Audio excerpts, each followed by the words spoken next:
Bonjour à tous mes très chers amis et pour les nouveaux arrivants sur la chaîne, je vous souhaite à tous la bienvenue et merci de me retrouver pour une nouvelle vidéo qui je pense grâce au titre vous avez pu comprendre que nous allons parler d'amour et d'amour spécial pour les couples cette fois-ci puisque vous avez pu voir que j'avais fait une sorte de petite série, une qui était dédiée pour les célibataires par catégorie et puis bien entendu maintenant nous allons passer pour les couples. Donc sans transition je vous propose de passer au tirage. Alors pour cette guidance, je vous propose d'utiliser trois jeux différents. Tout d'abord, on va utiliser les cartes consultantes du petit oracle Easy Love de Marie-Laure Coutens que vous pouvez retrouver sur sa chaîne YouTube des oracles et des fées.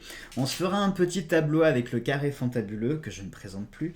Et enfin, je vous proposerai de répondre à l'une de vos questions par une sorte de oui ou par non grâce au jeu Les réponses angéliques de Dorine Virtue. Par rapport au tirage des célibataires, ça va être légèrement différent puisque je propose simplement deux types de tirages. Tout d'abord, on va faire un tableau pour les couples. Attention, les couples en tout genre. Donc j'ai pris par exemple le consultant, la consultante, avec la rivale et le rival, ce qui fera office de couple par exemple hétéro ou couple gay pour deux femmes et deux hommes. Voilà, ça sera uniquement pour les énergies couple, mais couple en tout genre. Et puis, bien entendu, il faut aussi penser aux familles, donc on fera un tableau spécial couple avec des enfants. Allez, je vous propose tout de suite du coup de passer pour la partie couple mixte, couple en tout genre.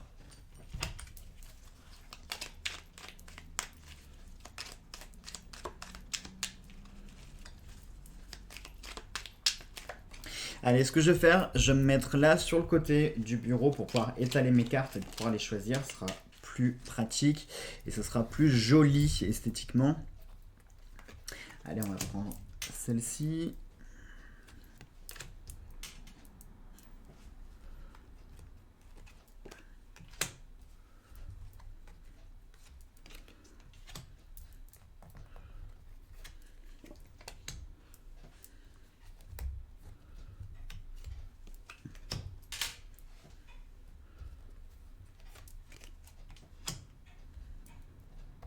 Et enfin, la dernière. Hop, allez, c'est parti. Et on commence tout d'abord avec la carte de la porte. La porte qui peut nous parler ici d'opportunités. Alors, ce sont des énergies d'amour, hein, d'accord c'est pas quelque chose de divinatoire dans le sens qu'est-ce qui va arriver. C'est histoire de pouvoir faire un point et c'est vraiment axé sur votre couple. Donc, la porte ici peut nous parler soit d'opportunités, de nouvelles opportunités qui vont s'offrir à vous dans votre couple. Alors, ça peut être par exemple des opportunités type professionnel, social ou autre pour l'évolution de votre couple. Ça peut être des opportunités qui vont se présenter pour améliorer votre couple. Ça peut être des opportunités aussi de pouvoir faire évoluer votre couple. Ou ça peut aussi représenter une porte fermée. Hein. Peut-être qu'en ce moment, vous êtes dans une sorte d'impasse, que vous avez l'impression que votre couple n'avance plus pour des raisons X ou Y. Et par conséquent, vous avez l'impression d'être un petit peu bloqué dans une espèce de long couloir. Vous savez qu'il y a d'autres opportunités derrière, mais voilà, vous avez l'impression de stagner un petit peu. Ensuite, la corne d'abondance. Donc la corne d'abondance, inutile que je vous précise de quoi ça nous parle ici, ça va nous parler d'abondance par rapport à votre couple. Donc par conséquent, je pense qu'on peut peut-être éliminer l'aspect du blocage. Hein. La porte, là, pour le coup, va plus nous parler d'opportunités ou de choses qui vont se présenter afin de pouvoir améliorer votre couple ou de le faire évoluer. L'abondance, c'est toujours très bien et c'est toujours un bon signe lorsque la corne sort, puisque ça nous parle vraiment ici de la prospérité du couple, de l'aspect pérennité également, hein, quelque chose qui est relativement stable, qui est relativement sain. Alors je ne parle pas des petites disputes qu'un couple normal peut avoir, hein. Il y a dans tous les couples un aspect de communication qui peut passer soit par de franches rigolades, comme des tensions ou des disputes. Je ne parle pas de l'aspect quotidien, d'accord ? Mais il faut regarder plus sur le fond et non sur la forme. Hein. Et très souvent, un couple sain, c'est justement un couple qui va communiquer. Et aussi paradoxal ce soit, la dispute est une communication saine puisque ça permet de pouvoir échanger, même si c'est de façon un petit peu violente et un petit peu brutale. Ça permet de pouvoir échanger justement dans le couple et de pouvoir sortir et extérioriser tout ce qu'on peut avoir sur le cœur. Ici, ça nous parle avec le ballon de mouvement, de déplacement. Peut-être que votre couple en ce moment a besoin, alors je vois en plus c'est en diagonale avec la porte, peut-être qu'en ce moment votre couple a peut-être besoin d'un petit peu de mouvement, de choses. Peut-être que vous êtes un petit peu trop ancré dans cet aspect routinier, ce quotidien qui... alors, c'est pas forcément un quotidien négatif, mais peut-être que chacun a son travail et puis que vous vous retrouvez par exemple juste le soir pour manger, regarder un film et puis après dodo pour réenchaîner une journée qui est relativement similaire à la précédente.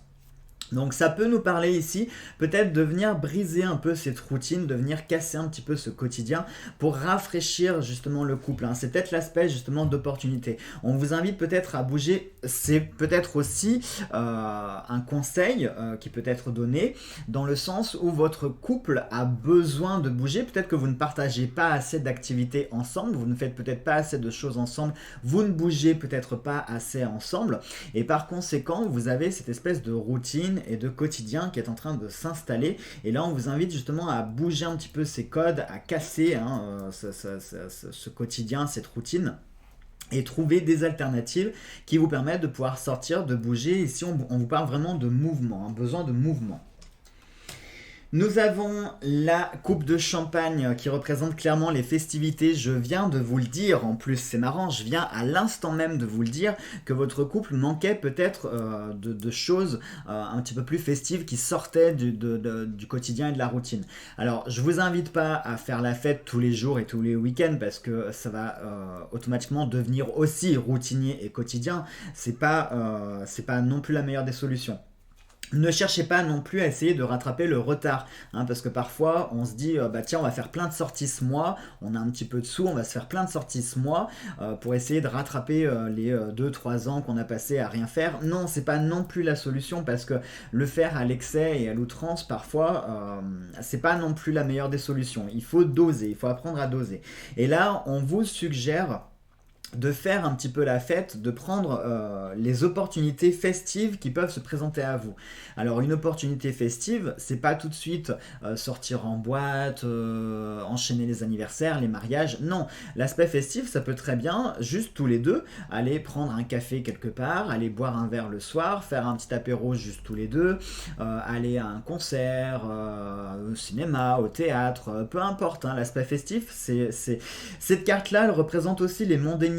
Hein, donc peut-être que votre couple est peut-être trop axé sur lui, peut-être que vous êtes entouré d'une bulle et qu'il faudrait un petit peu percer cette bulle pour pouvoir vous ouvrir au reste du monde et vous mélanger un petit peu avec cet aspect de mondanité pour pouvoir rafraîchir peut-être votre couple. Allez, la santé, enfin le caducée qui est sorti, donc le caducée nous parle ici de santé et c'est la santé du couple avant tout, hein. Et là, quand je vous parlais d'une relation qui était saine, effectivement on a le caducée qui est sorti. Donc le caducée, il représente vraiment l'aspect de santé, c'est-à-dire que parfois notre corps est fatigué, donc on va se prendre une petite grippe, un petit rhume, voilà, plus ou moins intense, mais on n'a pas, malgré tout, il n'y a pas cet aspect de très grosse maladie qui gangrène le corps. Donc pour vous là les couples, pour le moment cette énergie qui est présente, elle vous permet d'avoir une relation qui est relativement stable malgré les hauts, les bas, une relation qui est relativement saine parce que malgré qu'il y ait parfois des petites maladies, des choses qui affaiblissent le couple, il n'y a pas vraiment de très très grosses maladies à proprement parler. Pour le moment, hein, peut-être que je vais sortir une triangulaire, même si j'y crois pas trop là tout de suite avec il reste que 3 cartes. Ouais, on a l'ange gardien qui vient de sortir, on a la boucle et enfin on a la croix. Alors, l'ange gardien, c'est très bien parce qu'ici, ça nous parle de protection.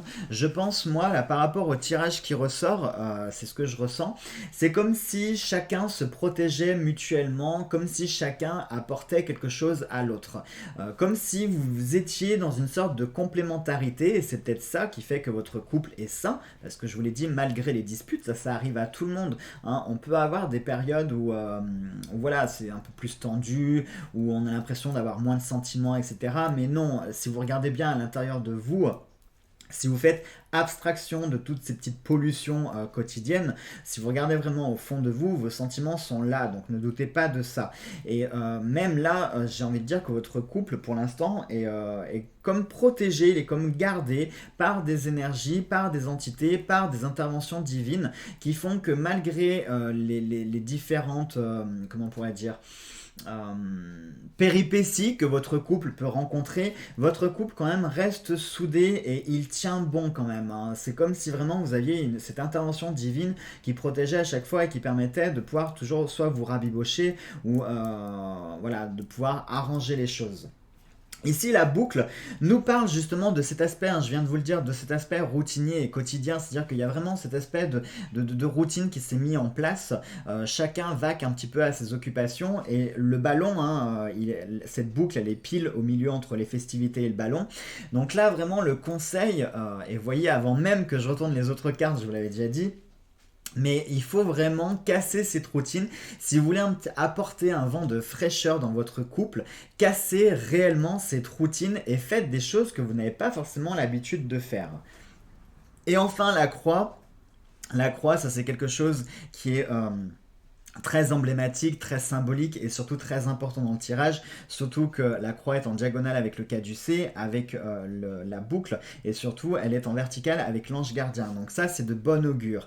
C'est simplement pour vous dire que votre couple, parfois, comme une croix. Parfois, vous le vivez comme un fardeau à porter, comme une responsabilité importante à porter, comme si vous aviez cette sensation un peu de porter votre famille ou votre couple à bout de bras et que ce soit un petit peu votre fardeau, votre poids. Et en même temps, la croix, c'est le symbole de plein de choses, entre autres de la foi, de l'espérance, de la résurrection, hein. C'est un symbole, la croix, c'est vraiment un symbole très fort parce que à la base, c'est quand même un supplice, c'est une méthode pour tuer, hein, la croix, la crucifixion. Tout de suite on pense à Jésus-Christ, mais non, Jésus-Christ, il serait venu par exemple à l'époque de la guillotine, ça aurait été la guillotine que vous verriez dans les églises par exemple. Donc la croix, c'est un symbole très fort, parce que ça nous parle à la fois de mourir sur cette croix et en même temps de ressusciter de cette croix. Comme si votre couple à l'heure actuelle était mis un peu à l'épreuve et que vous portiez donc ce fameux fardeau, et peut-être qu'il serait bon de crucifier justement sur cette croix tous les aspects négatifs ou les points noirs de votre couple, vraiment les poser et les crucifier, hein, vraiment vous prenez des clous, et puis voilà, vous dites ça pollue notre couple, donc hop, on le crucifie et terminé. Et en même temps, c'est de ce sacrifice-là, de ces sacrifices même, que votre couple pourra renaître à nouveau, hein, et ressusciter de façon encore plus saine ou avec une certaine, comment on pourrait dire, une certaine spiritualité en plus ou une fraîcheur en plus ou quelque chose de nouveau, hein, davantage. Allez, je vous propose maintenant de répondre à une petite question. Donc je vous laisse poser votre question soit à haute voix, soit dans votre tête.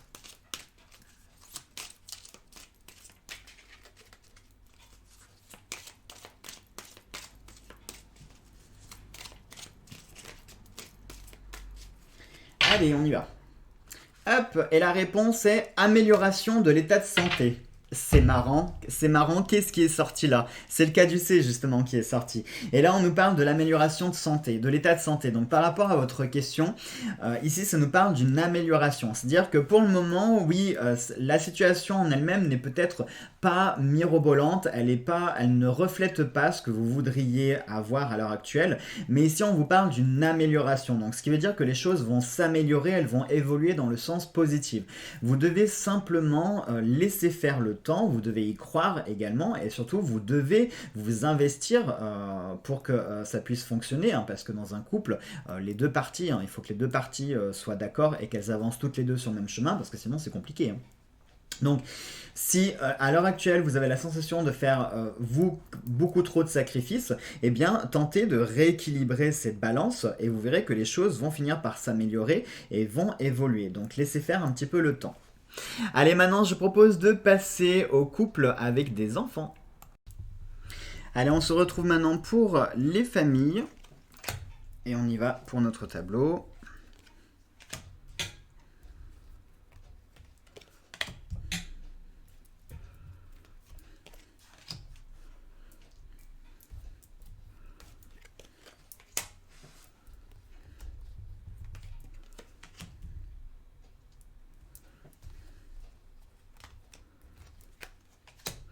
Et la petite dernière, allez, celle-ci. Allez, on y va pour la révélation. Ici, nous avons la ligne d'horizon. C'est une carte qui est très très forte, puisque cette carte, elle peut symboliser plein de choses. Elle peut symboliser par exemple un repli sur soi. Elle peut symboliser un nouveau cap, de nouveaux objectifs, de nouvelles quêtes également. Puisque regardez un petit peu la carte, on va avoir cette femme comme ça qui est tournée vers cet horizon, mais un horizon comme vous pouvez le voir qui n'a pas de nuages, qui n'a pas de tempête, qui n'a rien. On voit cette femme comme ça qui est peut-être pleine d'espoir, ou peut-être pleine de chagrin et de tristesse aussi, parce que ça peut être une carte qui peut symboliser la solitude, la tristesse, le repli sur soi, comme ça peut être une carte qui annonce de nouveaux présages et de nouveaux horizons. Donc très probablement à l'heure actuelle votre famille est peut-être en pleine refonte, ou peut-être qu'il y a des chamboulements un petit peu importants, des changements comme ça qui viennent un petit peu ébranler les fondations de votre famille, et peut-être que ça vous oblige soit à prendre du recul et de la hauteur, soit ça vous oblige à regarder un petit peu plus loin pour vous dire, vous projeter, vous inviter à vous projeter dans l'avenir pour vous dire ok, là à l'heure actuelle, au temps présent c'est pas ultra terrible, qu'est-ce qui va se passer dans 6 mois, qu'est-ce qui va se passer dans un an. Imaginons, je sais pas moi, vous soyez en train de vendre votre maison ou un truc comme ça, et puis ça peut un petit peu vous inquiéter. Donc peut-être que là, à l'heure actuelle, on vous conseille de pouvoir vous projeter un petit peu plus dans le temps. On a également la croix qui vient de sortir. Donc la croix, ça va être le même conseil que pour les couples sans enfants. C'est-à-dire votre couple, vous le vivez à l'heure actuelle comme cette croix. Je vous parlais de ce symbole qui était extrêmement fort, où c'est à la base c'est voilà, quelque chose qui permet de tuer, la croix, qui n'est pas associée spécialement au Christ, comme je l'ai dit. Si le Christ était arrivé en 1789, eh bien le symbole qu'on verrait dans les églises, ce serait une guillotine par exemple.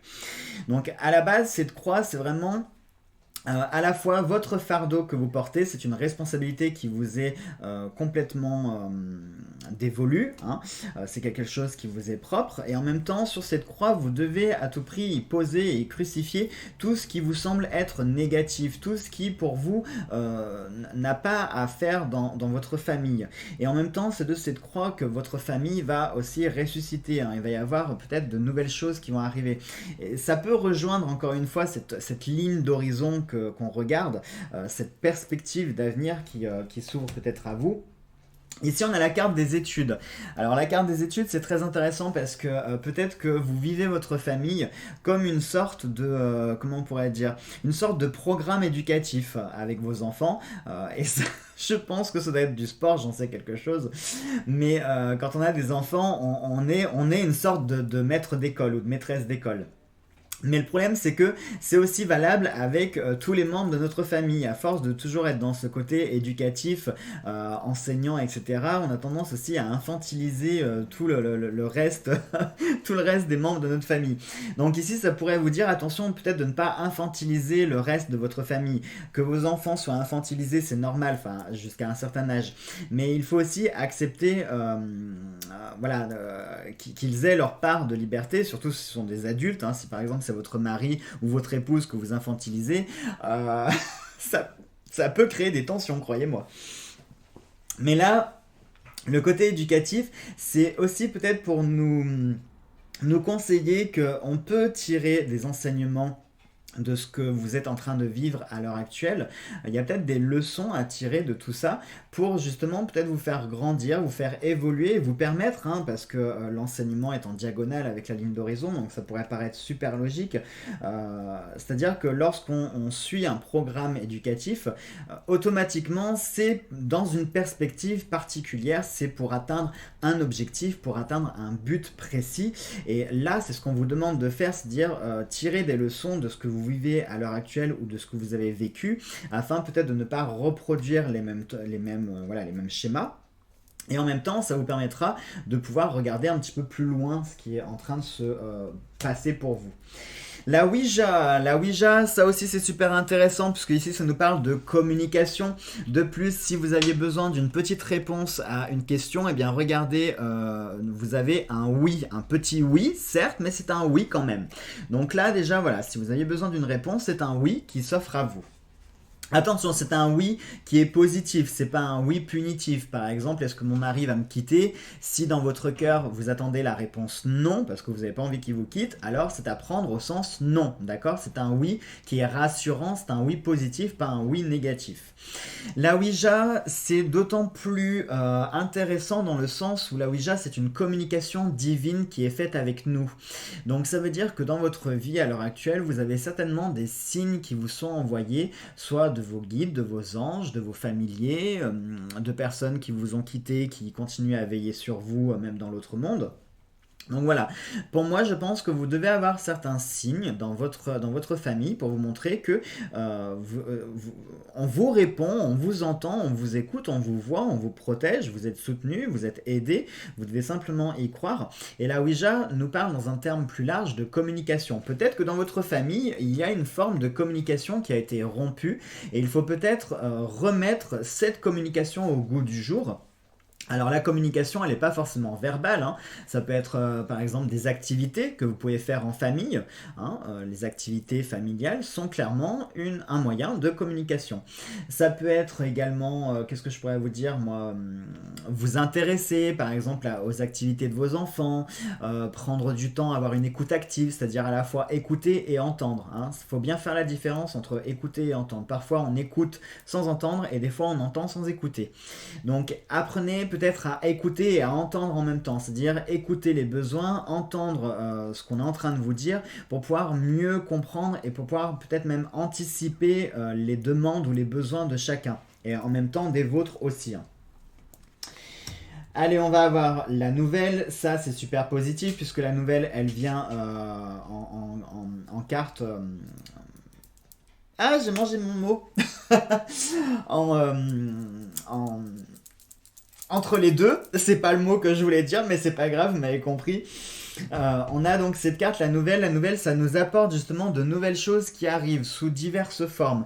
Et ça vient encore une fois corroborer cette ligne d'horizon, c'est-à-dire on regarde de nouvelles perspectives et on ouvre tous nos sens à de nouvelles possibilités. Donc dans votre famille, il serait bien de pouvoir vous ouvrir comme ça, que vous soyez tous à regarder cet horizon, que vous ne soyez pas un seul membre à regarder cet horizon, mais que vous soyez tous à regarder le même horizon afin que vous puissiez vous diriger tous dans le même sens. Et de ce fait, si vous avancez tous sur ce même chemin, il y a de nouvelles choses, il y a de nouvelles opportunités, il va y avoir de nouvelles choses qui vont arriver pour votre famille. Ici, nous avons la carte de la fleur.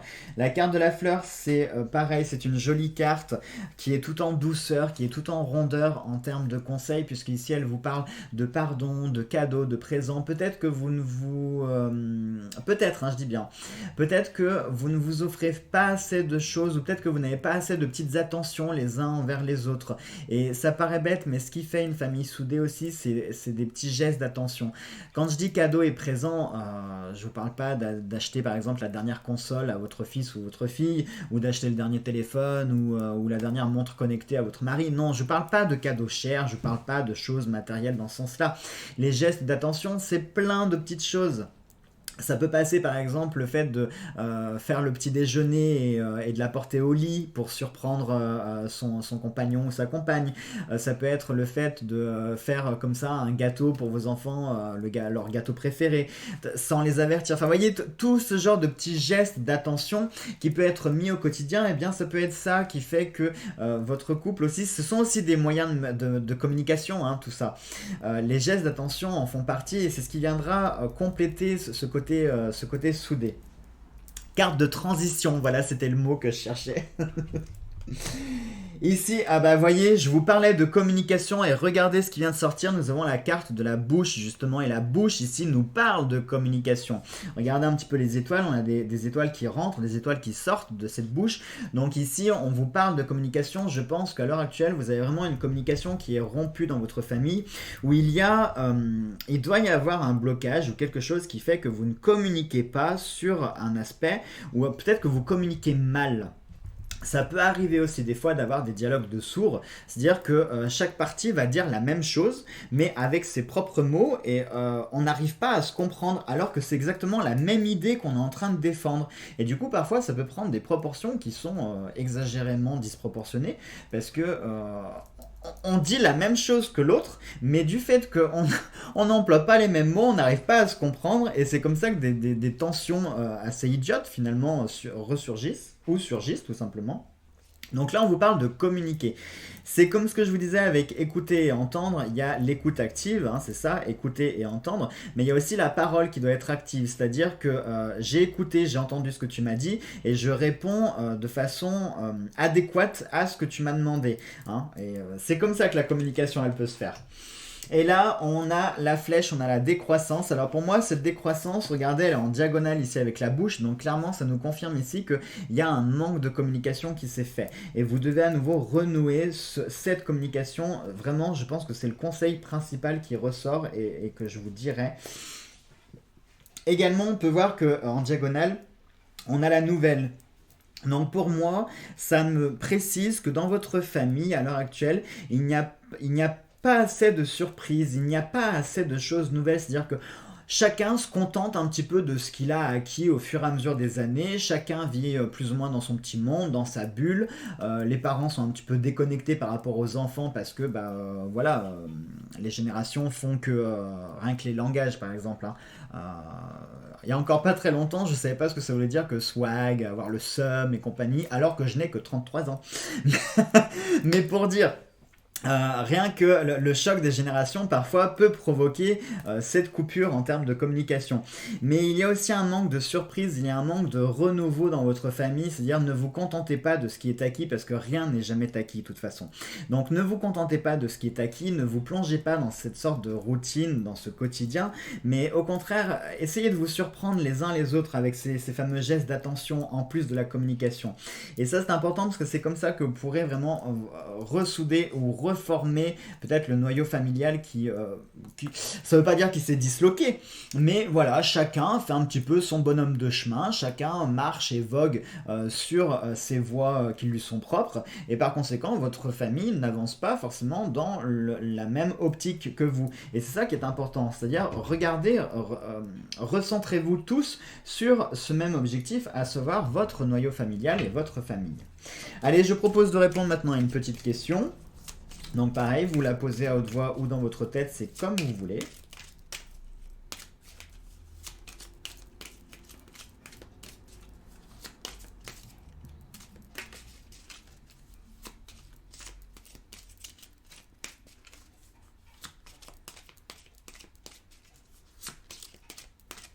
Allez, vous êtes prêts? On y va. Hop, et nous avons, ça dépend de vous. Alors là, pour le coup, le conseil, il est vraiment adapté. Tout dépendra de vous, tout dépendra de ce que vous voulez faire, tout dépendra de la direction que vous voulez prendre, tout dépendra de vos choix, de vos décisions, de vos actions. Votre famille vous appartient, c'est votre création, hein, ça c'est très important à savoir. C'est-à-dire que, je prends un exemple, certes, on ne fait pas des enfants pour nous, hein, on fait des enfants pour qu'ils aient aussi leur vie, pour qu'ils puissent vivre, s'épanouir, etc. Mais c'est quand même votre création, ça reste votre création. C'est-à-dire que la famille que vous venez de construire, tout le noyau familial que vous avez fait, c'est votre construction, c'est votre création. Vous devez donc la défendre, et c'est aussi à vous, comme par exemple, je sais pas moi, un chanteur qui va créer ses chansons, etc., il doit défendre ses chansons. Si par exemple tout le monde peut utiliser ses chansons et qu'il ne réclame jamais des droits d'auteur, qu'il ne fait jamais péter de temps en temps pour montrer que « Eh oh, ça m'appartient, t'es gentil, tu te l'octroies pas », c'est le même principe, c'est votre création, vous avez des sortes de droits d'auteur sur votre famille, donc à vous aussi de montrer que ça vous appartient, que c'est à vous, que vous êtes aussi un membre de cette famille-là, de cette création, et que si votre création est mise en péril, automatiquement c'est aussi vous qui êtes mis en péril. Donc tout dépendra de vos actions et de vos choix, c'est vraiment à vous de faire les choses. Voilà donc mes chers amis. Allez, j'espère que cette vidéo vous aura plu et que vous aurez pu trouver certains conseils, je vous le souhaite de tout cœur. Sachez une chose très importante, c'est que cette guidance est intemporelle, c'est-à-dire que si vous êtes un habitant du futur et que vous venez à voir cette vidéo, sachez que eh bien, vous aurez été guidé pour regarder cette vidéo, parce que peut-être que vous trouverez des éléments de réponse qui vous permettront voilà, de sortir d'une situation qui vous paraît peut-être inextricable, ou juste par un mot vous mettre le déclic et vous permettre d'avancer et de régler une situation. Allez, j'espère vraiment que ça vous a plu, je vous embrasse tous très fort, nous on se retrouve vite pour de prochaines vidéos. En attendant, portez-vous bien et que l'amour soit toujours avec vous.